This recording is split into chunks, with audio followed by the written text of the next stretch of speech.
here interviewing my dad about his experiences in segregated schooling in the Albemarle area of North Carolina. So to start, could you tell us a little bit about yourself? Yeah, sure. My name is Winfred Ricardo Lee. Everybody knows me as Ricky.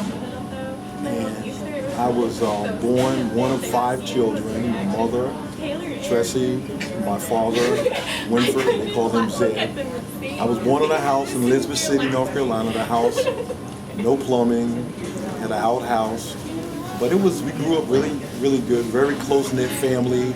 Cousins are like brothers and sisters. My dad, he was an Army veteran. He also was a boxer in the military.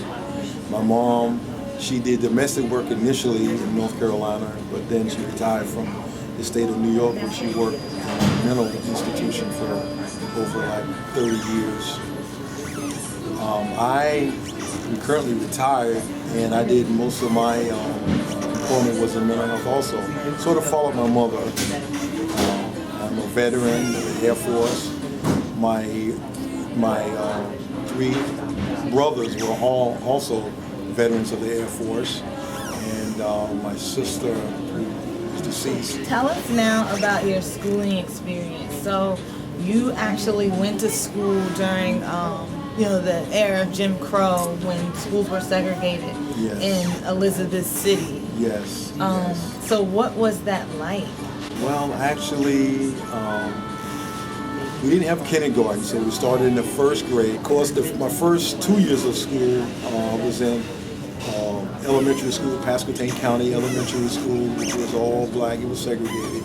Black principal, all black teachers. And it was like more like a family, because these same teachers taught my parents. And it was just a really great experience. The principal didn't take any mess. He was about 500 pounds or more, and he had this big paddle with holes in it. He would beat you too. He would beat you, and then you would go home and get beat by your parents. So, Wow. so you had to be strict. Goodness gracious. Yes. That was a very good time for me though, because my mom was one of 22 children, and my dad one of 8 boys. And a lot of them lived in the same neighborhood. And so, everybody was close, and everybody was like your parents also, And so that was really, really neat. School, I didn't know anything else about, it was a black school, black students. You had the Black Pledge of Allegiance, everything, was, I don't know, it was just, they served food was good in the lunchroom, soul food, as they call it now. So my first 2 years were at Pasquotank County.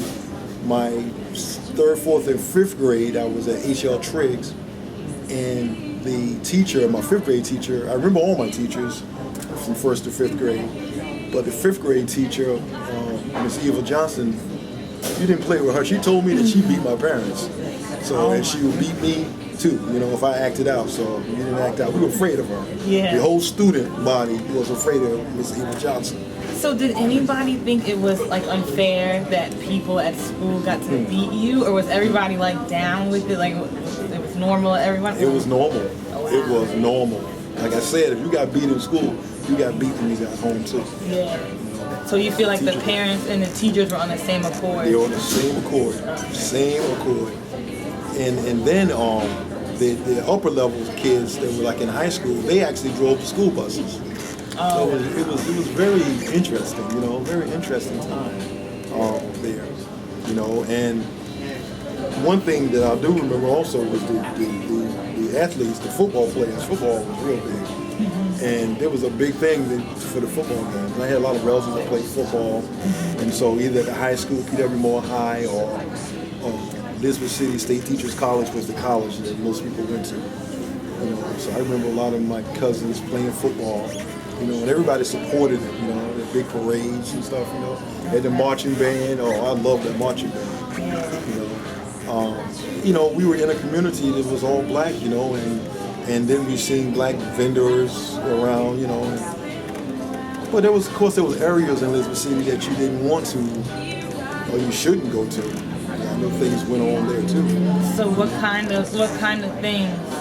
Well, you know, if I take you a little bit further back, you know, one of my uncles was killed by the state of North Carolina for being with a white woman, and it was trumped up charges, and they actually put him in the gas chamber. You know, for they say it was attempted rape and robbery, but he was actually dating this woman.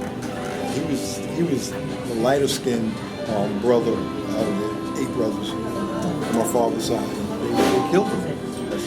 But you know, education was encouraged in our families, and a lot of my family members are teachers, or retired teachers, or principals and stuff down in the South.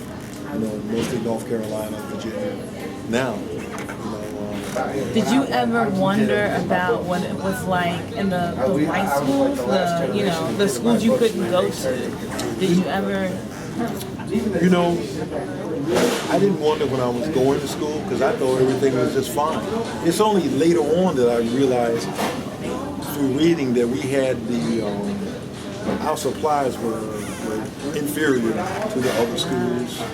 You know, they even say that our education, the books and everything was like older editions. The new editions went to the other schools. You know, and so you didn't know that like while you were a kid? I did not know it. Did not know that. Do you think that's a good thing or a bad thing that y'all didn't know? As I look back on it now, I think it was a bad thing because I know one of my brothers, when we moved to New York, they set him back 2 grades when we went to New York because he wasn't prepared, you know, for that level. But I didn't have a problem with it, you know. I do remember his brother, his teacher, Miss Collins, was a music teacher. Mm-hmm. So all day long I would hear music, you know, through the classrooms, and it was his class. And to this day, he's more musically inclined because that's what he gravitated to, was music. But I guess they weren't learning arithmetic and the other stuff, yeah. But I think most of us, you know, it was a great experience. So how did you look at your teacher in your segregated schooling experience? Was it more like describe the relationship? It seems like, I guess because I can remember the names of all of them, so there was an impression on me. But I also felt that they cared about my education, they cared about me, you know, and some of them had taught my parents and other relatives also. I respected them, you know. I didn't do anything to, you know, out of hand. I just really respected them because these same people you would see in the community, you know, you go to the store and see them, you know. So, or they were relatives to somebody else, or even some of your relatives were teachers in the school, you know. So I just really respected them. So then y'all moved to Long Island and Culture Shock. So what was that? What was that schooling experience like? Wow, it was wild. You know what? It took me a little bit of time to kind of like gather myself because I went from a all black school. Now when we moved to New York, we moved like in June, July, that summer.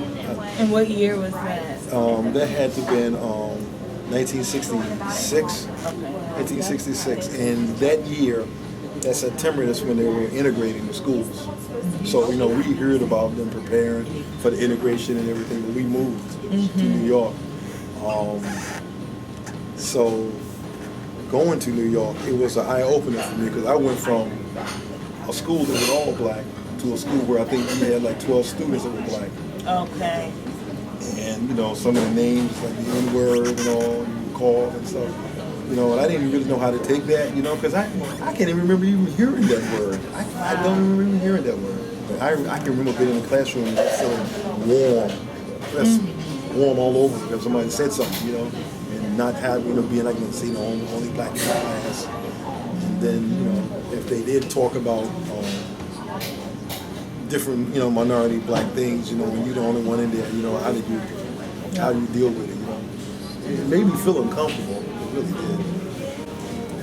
But, you know, as time went on, I became good friends with some of the students and all. Okay.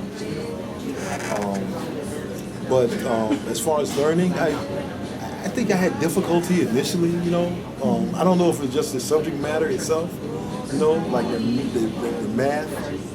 You know, math, arithmetic I was graded, but when it started turning to algebra and things like that, I was struggling. I was really struggling. But you know, I got through. As I look back on it now, I think in those schools up in the North, I think some of the Black history we really missed out on that I would have had if I had stayed down in the South. Because they didn't really speak much about, you know, stuff. Most stuff they talked about was Columbus, you know, discovered America, and, you know, all that kind of stuff. Marco Polo, Amerigo, Vespucci, and all these people. Yeah. You know, all these people here that don't mean nothing to me, you know. And then, of course, I was in school during getting, you know, like while the Vietnam War was going on too, which and that's another thing. People started coming together. All walks of life started coming together, protesting the war. You know, and that was even though the crazy stuff was going on, it was a common effect in the school and the campus because there was protests everywhere. You know? So you feel like that stuff going on, like the bigger thing, it galvanized people. And it like the effects you saw in the classroom.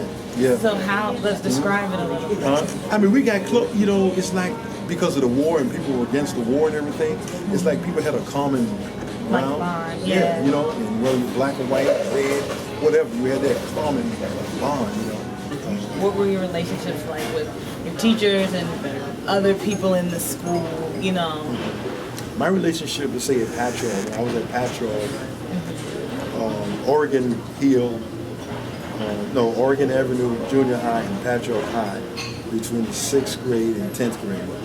And I was there. And I said I had a good relationship with some of the coaches, teams, and the guys that we were all on the same teams. So we had good, close relationship with those. As far as just other people in general, I don't know. Just hello and goodbye. The teachers, I guess that's why I can't remember the teachers because I don't really have much of a relationship with them. I wasn't a great student either. I mean, as far as, I guess it took me a while to catch up, you know, with, academia, you know. It always seemed like I was struggling when I was in school. It seemed like, you know, in some areas. When I got to Longwood High, which was maybe like 60% white, 40% black, it was different. You know, it's like, and to this day, there's a teacher there. He's retired now, Mr. Verdi. He was like a history teacher and social studies, but he was also a coach. You know, and he, you know, had this bond. I seen him at one of my cousin's funerals last year, Isaiah's funeral. You know, we embraced and, you know, hugs and everything. How do you feel like those experiences, thinking about the experience in the segregated school and the experience in the desegregated school, how did that affect maybe like your life outcomes or? I think in the segregated schools, I really truly believe that there was a foundation that was set, you know, with seeing people that my same color that could teach, you know, be professionals, you know, and know that you can do that same thing. You know, I think that really was profound. I don't know, it just kind of like impressed me more. You know, and then like I said, having family members that were teachers too, you know, that were very versed on Black history and things, you know. And I think that made me and along with my mom just become like a family person, you know. I'm really a family person. I think, but to be honest with you, when I went to Longwood High and Patchogue High, and when I graduated, I had no clue what I was wanting to do in life. So I went into the military. You know, I had no clue. So it's like, I don't know there was guidance counselors there, and and stuff. But I had no clue. The schools up in the north, kind of like they didn't encourage me to be one thing or another. So thinking about the wonderful things you said about the segregated experience, and thinking about the schools in Richmond here, Richmond City schools, predominantly black schools, a lot of them are. A lot of them are having issues. A lot of them have bad reputations, more or less. What can these schools, or schools like them, or this dynamic of like the bad black schools in the inner city and the good, schools in the suburbs, what can we take from the benefits of the segregated experience and apply to what's going on right now? But I think we have to get back to the community. The community used to raise the child. The community doesn't actually do that anymore. Some of the communities are actually afraid of these children. Yep. And we can't be afraid of them. We have to actually help pull up the next person. And I saw that in the segregated schools. I saw that. I saw those teachers who really cared about you, the custodians, everybody. Everybody was like, like part of the family. In a sense to me. So more community, More and just community. stronger community, Yes. and looking out for each other. Yes. Okay. Yes. Well, I think that's a great note to end on. Thanks for talking with me and talking to everybody else about this. Yes. Thank you for having me.